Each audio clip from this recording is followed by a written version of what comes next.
So welcome to this week's episode, and I hope you like it. All right, today I'm going to work on my irrigation system that I had hooked up about 12 years ago. And the reason why I haven't been using it is because the water company came out and told me that I needed a back pressure preventer.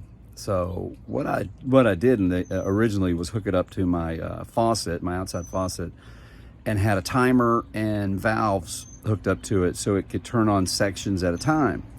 But when they told me to hook it up straight through the water line, I decided to stop using it.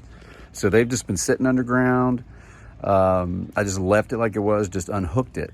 So I decided to hook it up this weekend because it's been really hot and there hadn't been any rain. And I'm gonna kind of show you what my system looks like. This is the system, minus the controller, which I've got inside. But basically this would hook up to my faucet. The wires that come off of these valves hooks up to the controller, and the controller has a 4-station valve. There's a 4th one controller that goes here. This has an on-off, so you can turn it all on or all off to keep the water flowing through. So what they told me is I needed to put a backflow preventer, and they didn't make one for the faucet back then, 12 years ago or so.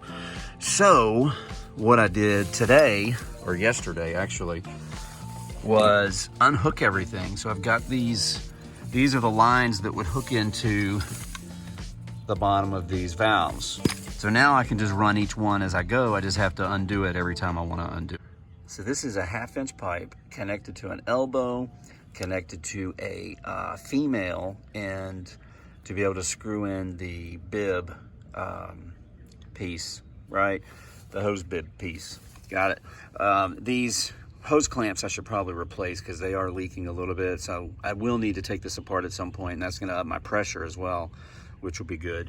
But then I've run them under the porch and out the other side and then underground. So they go under here and come underground as it comes out of this side of the porch. So I've got one that runs this way over to that head. It runs this head and then the head right over here. There's my finger right there. Okay. And then got one that comes out and goes to here, to that head, and then tees off and stops at this head. Then I've got another line that runs through, basically 3 lines running back here. That runs to here for this head, and this head, right here, and then the last line runs all the way back here to this head, and this head over here. Somewhere, where are you? Right there. Right here. So this is the end of the line. So the cool thing about this system is you don't have to tie into your main line, which requires lots of work, digging deep trenches, whole lot deeper. These are about, I think, 6 inches deep. The trenches, and it's a fairly thin trench because you only have 1/2-inch tubing that you're putting through here. It's lasted 12 years. I actually turned it on yesterday and they work. All the heads work, but I had to pull the heads apart and clean out the plastic filter and clean the head out and then kind of readjust some of them. I've got 2 heads that don't work properly, and that's only because I've changed the landscaping since. This is a new planter box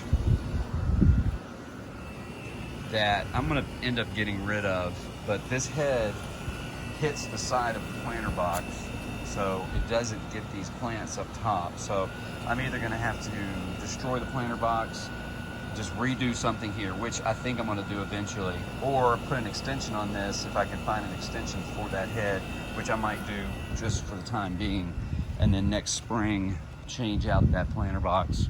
And the other one is this guy. So this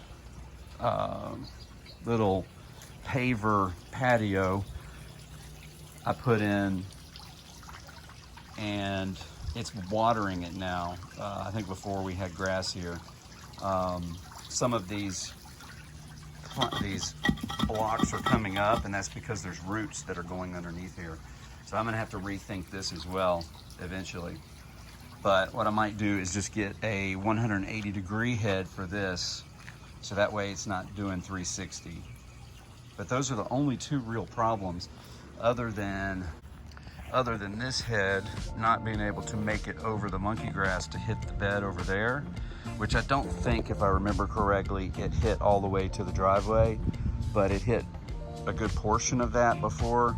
So I'm either gonna have to put an extension on this, or I just cut the monkey grass back. So we're gonna see if that helps. All right, so now this head makes it to here. I still don't know if that's the most I can get out of it. What I might have to do is change the head to a higher volume, a larger hole, or maybe figure out how to drill a smaller hole in the head itself. That's an option. I always like to do things on my own if I can. But it comes all the way over here. It's pretty good. This head is, actually, that head sprays all the way over to here.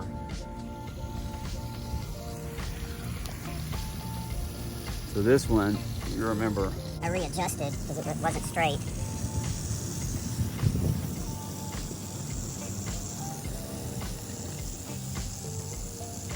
Alright, so I turned the nozzle and try to make sure that I have full coverage.